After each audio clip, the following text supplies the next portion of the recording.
بسم اللہ الرحمن الرحیم۔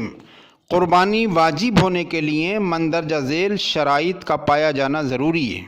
نمبر 1 مسلمان ہونا، نمبر 2 عاقل ہونا، نمبر 3 بالغ ہونا، نمبر 4 مقیم ہونا یعنی مسافر نہ ہونا، نمبر 5 مالک نصاب ہونا، اور ایک شرط یہ بھی ہے کہ ان تمام شرائط کا قربانی کے 3 دنوں میں پایا جانا تو ضرور اس شخص پر قربانی واجب ہوگی۔ تو پہلی شرط ہے مسلمان ہونا، کافر پر قربانی واجب نہیں ہے، مسلمان پر قربانی واجب ہے۔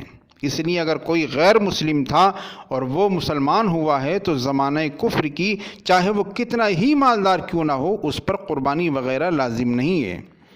دوسرا عاقل ہونا، غیر عاقل شخص یعنی پاگل اور مجنون پر قربانی واجب نہیں ہے۔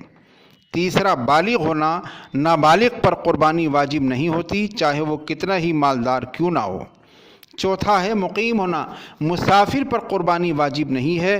مسافر کی شرعی تعریف یہ ہے کہ جو شخص اپنے شہر کے حدود سے باہر نکل گیا ہو اور ارادہ یہ ہو کہ کم از کم 92 کلومیٹر دور جاؤں گا، تو جو اپنے شہر کی حدود سے باہر نکلا اس ارادے کے ساتھ کم از کم 92 کلومیٹر دور جانا ہے، وہ شرعی طور پر مسافر بنتا ہے۔ تو مسافر پر قربانی واجب نہیں ہے، مقیم پر قربانی واجب ہے۔ لہٰذا آپ اگر اپنے گھر پر ہی ہیں آپ مقیم کہلائیں گے، یا آپ سفر کر کے گئے کسی اور شہر میں اور وہاں آپ نے ایک ہی شہر کے اندر 15 دن یا اس سے زیادہ ٹھہرنے کی نیت کر لی ہے تو آپ مقیم بن جائیں گے اور مقیم پر قربانی واجب ہوتی ہے۔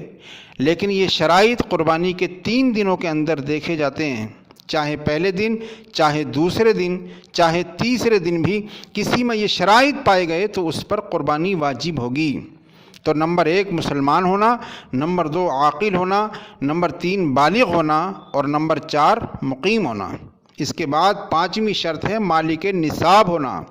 مالک نصاب تقریباً زکوٰۃ ہی سے ملتا جلتا ہے لیکن اس میں تھوڑا سا فرق ہوتا ہے۔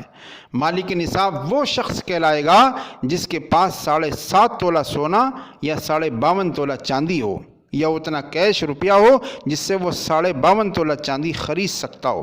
52.5 تولہ چاندی کتنے کی ہوگی یہ سونار سے معلوم کر لیں کیونکہ ریٹ گھٹتا بڑھتا ہے، یا پھر آپ کے پاس سامان تجارت بیچنے کی غرض سے ایسا مال رکھا ہوا ہے کہ جس کی مالیت 52.5 تولہ چاندی کے برابر پہنچ جائے۔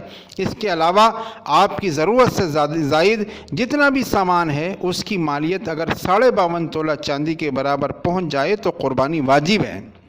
مثال کے طور پر علماء نے لکھا ہے کہ کسی کے گھر میں 6 کمرے ہیں، جو گھر کا مالک ہے اس کی بات ہو رہی ہے۔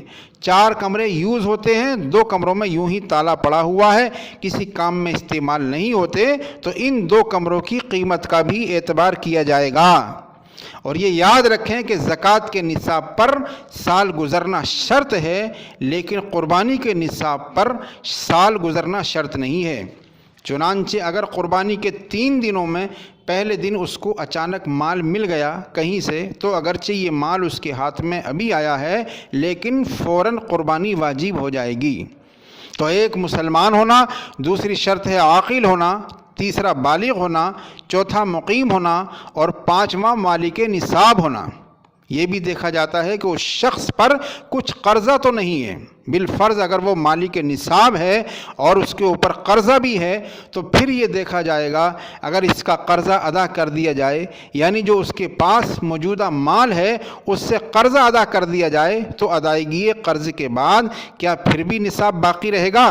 اگر ایسا ہے تو قربانی لازم ہوگی، لیکن اگر یہ یقین ہے کہ اگر میں قرضہ ادا کرتا ہوں تو پھر یہ نصاب باقی نہیں رہے گا تو قربانی واجب نہیں ہوگی۔ یہ بھی ذرا دیکھا جائے گا۔ اچھا اگر ہم نے کسی کو قرضہ دیا ہوا ہے، مثال کے طور پر میرے پاس ابھی کچھ بھی نہیں ہے لیکن میں نے 4 لاکھ روپے کسی کو دیے ہیں، 5 لاکھ روپے کسی کو دیے ہوئے ہیں، تو علماء نے فرمایا کہ اس شخص پر بھی قربانی واجب ہو جائے گی، اس لیے کہ بہرحال یہ مالک تو ہے جو کسی سے قرضہ لے کر قربانی وغیرہ کر لے اور بعد میں وہ ملے تو اس کو قرضہ لٹا دے۔